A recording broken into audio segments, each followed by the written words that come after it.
Understanding leads to freedom. Questioner: in many countries of the world, investigating officers follow certain practices aimed at extracting confessions from their victims and also changing their personalities, if needed. By a judicious choice of physical and moral deprivation and by persuasion, the old personality is broken down and a new personality established in its place. The man under investigation here so many times repeated that he is an enemy of the state and a traitor to his country that a day comes when something breaks down in him and he begins to feel with full conviction that he is a traitor, a rebel altogether despicable and deserving the direst punishment.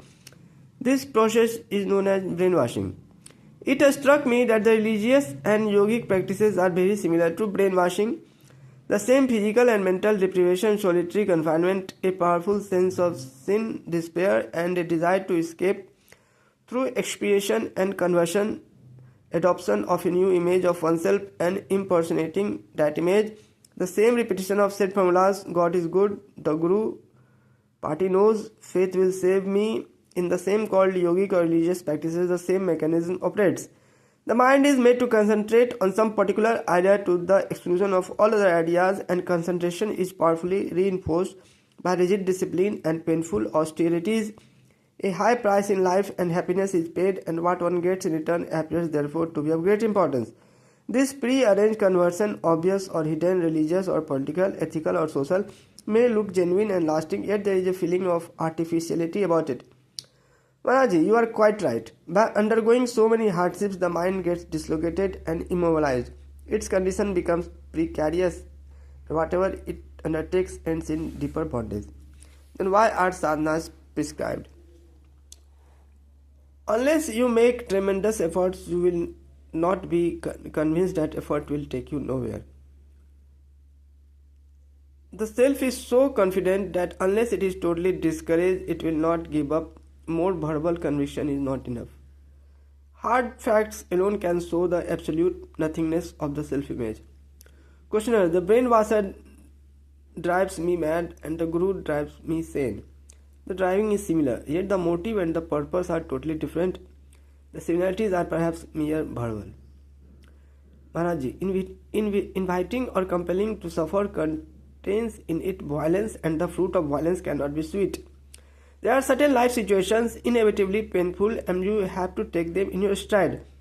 There are also certain situations which you have created either deliberately or by neglect. And from these you have to learn lessons so that they are not repeated again. Questioner: it seems that we must suffer so that we learn to overcome pain. Raji, pain has to be endured. There is no such thing as overcoming the pain and no training is needed. Training for the future developing attitude is a fear of sign of fear. Questioner: once I know how to face pain, I am free of it, not afraid of it, and therefore happy. This is what happens to a prisoner. He accepts his punishment as just and proper and is at peace with the prison authorities and the state.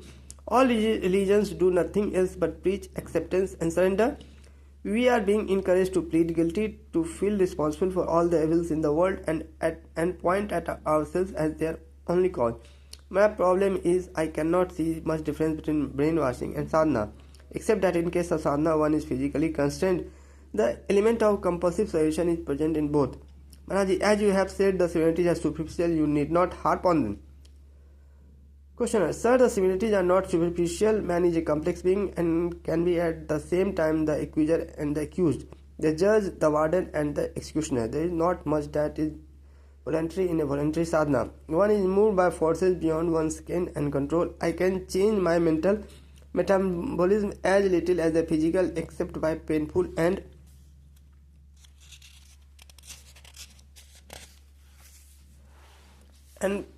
protracted efforts, which is yoga. All I am asking is, does Maharaj agree with me and yoga implies violence? Maharaji, I agree that yoga as presented by you means violence and I never advocate any form of violence. My path is totally non-violent. I mean exactly what I say, non-violent. Find out for yourself what it is. I merely say it is non-violent. Questioner: I am not misusing words. When a guru asks me to meditate 16 hours a day, for the rest of my life I cannot do it without extreme violence to myself. Is such a guru right or wrong? Maharaji, none compels you to meditate 16 hours a day unless you feel like doing so. It is only a way of telling you, remain with yourself, don't get lost among others. The teacher will wait, but the mind is impatient. It is not the teacher, it is the mind that is violent and also afraid of its own violence. What is of the mind is relative, it is mistake to make it into an absolute. Question: if I remain passive, nothing will change. If I am active, I must be violent. What is it I can do which is neither sterile nor violent? Of course, there is a way which is neither violent nor sterile and yet supremely effective. Just look at yourself as you are, see yourself as you are, accept yourself as you are, and go even deeper into what you are. Violence or non-violence describe your attitude to others, the self in relation to itself is neither violent nor non-violent. It is either aware or unaware of itself. If it knows itself, all it does will be right. If it does not, all it does will be wrong. Question: what do you mean by saying I know myself as I am? Before the mind I am is not a thought in the mind happens to me. I do not happen to the mind. And since time and space are in the mind, I am beyond time and space, eternal and omnipresent. Question: are you serious? Do you really mean that you exist everywhere at all times? Yes, I do. To me, it is as obvious as freedom of movement is to you. Imagine a tree asking a monkey, do you seriously mean that you can move from place to place? And the monkey saying, yes, I do. Questioner: are you also free from causality? Can you produce miracles? Maharaji, the world itself is a miracle. I am beyond miracles. I am absolutely normal. With me, everything happens as it must. I do not interfere with creation. Of what use are small miracles to me when the greatest of miracles is happening all the time? Whatever you see, it is always your own being that you see. Go ever deeper into yourself, seek within. There is neither violence nor non-violence in self-discovery. The destruction of the false is not violence. Questioner: when I practice self-inquiry or go within, the idea that it will profit me in some way or other, I am still escaping from what I am. Quite right. True inquiry is always into something, not out of something. When I inquire how to get or avoid something, I am not really inquiring. To know anything, I must accept it totally. Questioner: yes, to know God, I must accept God. How frightening. Before you can accept God, you must accept yourself, which is even more frightening. The first steps in self-acceptance are not at all pleasant, for what one sees is not a happy sight. One needs all the courage to go further. What helps is silence. Look at yourself in total silence. Do not describe yourself. Look at the being you believe you are, and remember, you are not what you see. This is I am not what am I is the movement of self-inquiry. There are no other means to liberation. All means delay. Resolutely reject what you are not till the real self emerges in its glorious nothingness. It's not a thingness. Questioner: the world is passing through rapid and critical changes. We can see them with great clarity in the United States. Though they happen in other countries, there is an increase in crime on one hand and more genuine holiness on the other. Communities are being formed and some of them are on a very high level of integrity and austerity. It looks as if evil is destroying itself by its own successes, like a fire which consumes its fuel while the good, like life, perpetuates itself. Maharaji, as long as you divide events into good and evil, you may be right. In fact, good becomes evil and evil becomes good by their own fulfillment.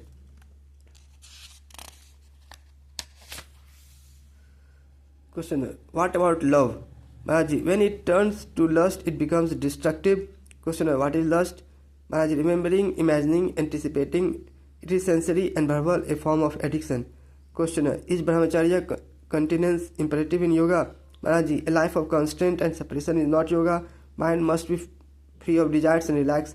It comes with understandings, not with determination, which is but another form of memory. An understanding mind is free of desires and fears. Questioner: how can I make myself understand? Maharaji, by meditating, which means giving attention. Become fully aware of your problem. Look at them from all sides. Watch how it affects your life. Then leave it alone. You can't do more than that. Questioner: will it set me free? Maharaji, you are free from what you have understood. The outer expression of freedom may take time to appear, but they are already there. Do not expect perfection. There is no perfection in manifestation. Details must clash. No problem is solved completely, but you can withdraw from it to a level on which it does not operate.